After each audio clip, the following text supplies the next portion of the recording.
Well, hi everyone, and welcome to the Buffett and Beyond weekly video stock analysis. And these methodologies are based on the book Buffett and Beyond second edition. And your host, Dr. Joseph Belmonte and Debbie with a Y. And this week we're going over a retail store because, boy, retail has been in the news all this week. And we're looking over BJ's Wholesale Club. And that stock symbol is BJ, appropriately enough. And remember, folks, if you want to live on the beach like Jimmy Buffett, you've got to learn how to invest even better than Warren Buffett. And let's see what BJ's does, as if you didn't know. Well, it's a wholesale club, and it operates warehouse-style membership stores, just like Costco. And we're going to compare it to Costco, by the way, in this video. And most of the stores are on the East Coast of the United States. And as of this past January, the company had 235 club locations, 164 gas stations. You know, that's where you see all the lines in the gas station. And I go to Costco every now and then, or pass by Costco a lot, and those lines are always too long for me. But anyway, they're there. They sell cheap gas, and they make money at it. And their concentration is in New York and Florida. It's stores which are usually found in highly populated areas, of course, vary in size from 44,000 to 177,000 square feet. That's a big store, folks. And you know those warehouse stores very well because you have them in Lowe's, you have them in Home Depot, you have them in Walmart, you have them in Costco, and you have them in BJ's. And most of the retail space is leased, and it also manages 10 distribution centers, has 6+ million paid club members. See, folks, when you get into business, something you want in your business is recurring income.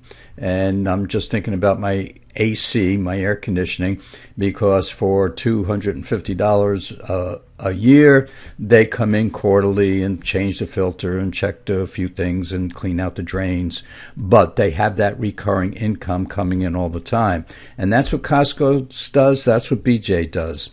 And BJ purchases its merchandise directly from manufacturers, and that's how it gets it so cheap, and it passes those costs on to its paid club members. And at the end of the first month of this year, which means at the end of January, they had 34,000 employees.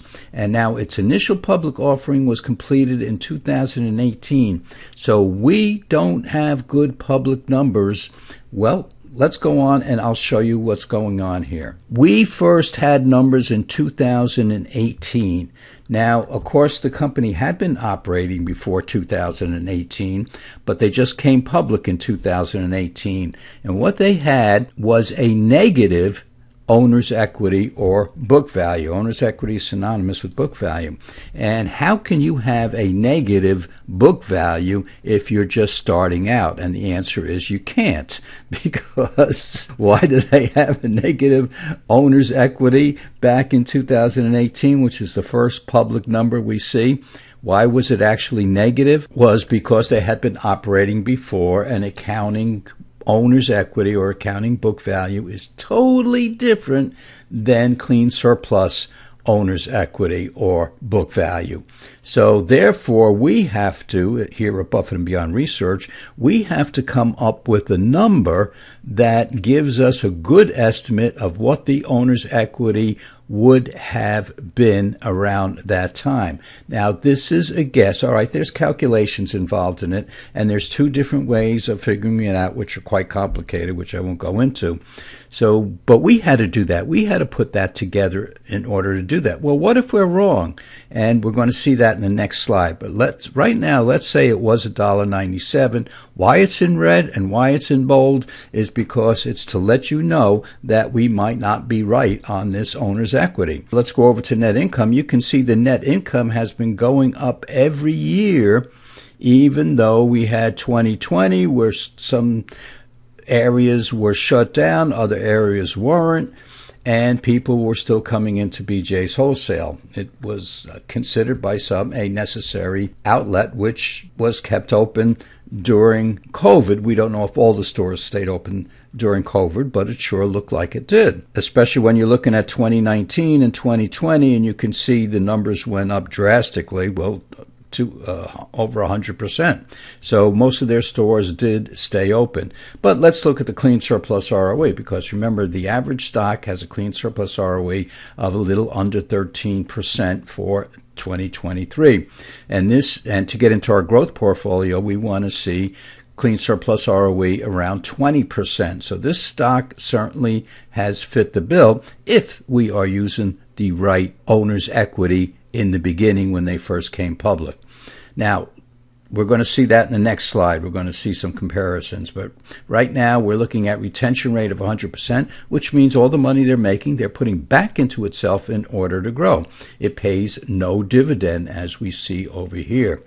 Now, net income growth and revenue growth is slowing down for 2024, slowed down for 2023. So we're looking at numbers that are a little around average, but the 5-year averages are way above the average net income growth. Well, this year, for 2023, the net income growth of the average stock in our database is about 3%. Yeah.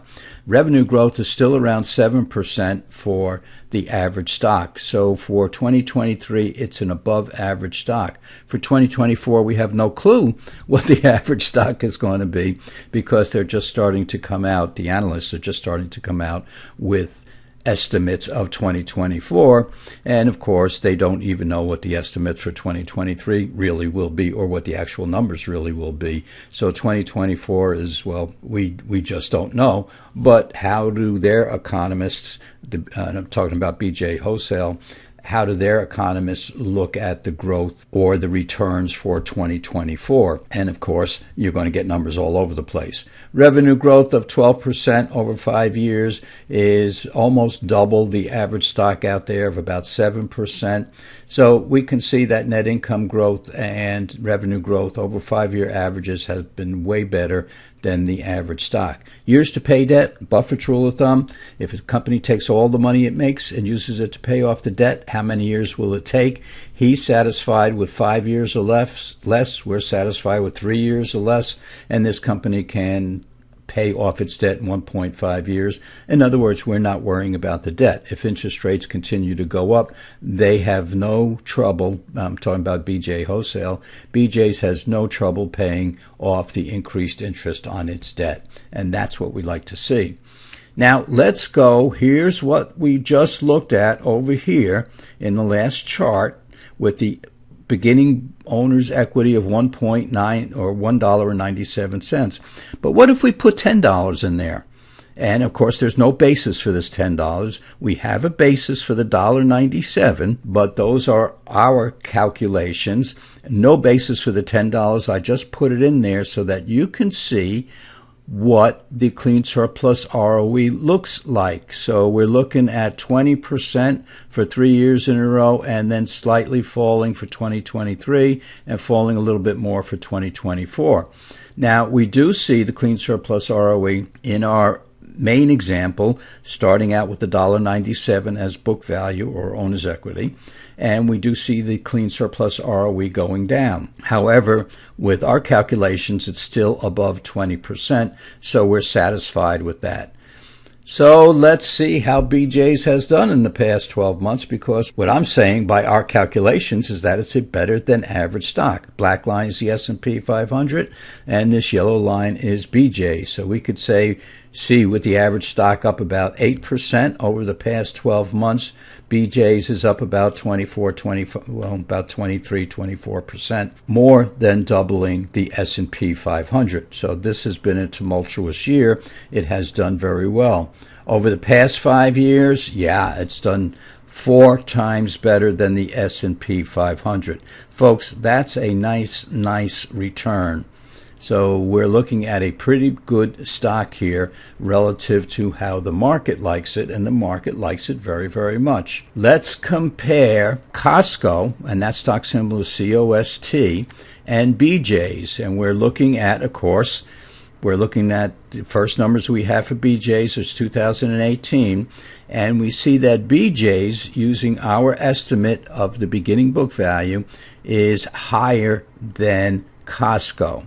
And if we are right, BJ's should outperform Costco's over the past 5 years. So let's take a look to see if our calculations might be correct. And I'm talking about that first year in 2018 when we estimated the book value. And what do we see? Black line S&P 500, the blue line is Costco, and the yellow line is BJ's. So we're seeing that we were maybe not exactly correct, but we were pretty close to being correct, if not correct, on the beginning book value and coming up with one of our formulas to calculate that book value. And we see that BJ's is definitely outperforming Costco. So therefore, our numbers, which predict the future returns of a company, or of a stock, I should say, have proven true in this instance and many instances, time after time again. So yes, both our picks, we have Costco in our growth portfolio, and we're going to put BJ's in one of our portfolios, so stay tuned for that. Next week we'll tell you where it's going to go. It may go in more than one portfolio, because look at, this is 2022, the market was down 19%, and we can see that BJ started right here and ended up here. So while the market was down 19%, BJ's was going up by about that same amount. So very, very nice performance by BJ's. We like it. So we're looking at a defensive stock here. We're looking at a growth stock at the same time. So we like BJ's, we like Costco, and we're starting to like BJ's a little bit better. So there you have it, folks.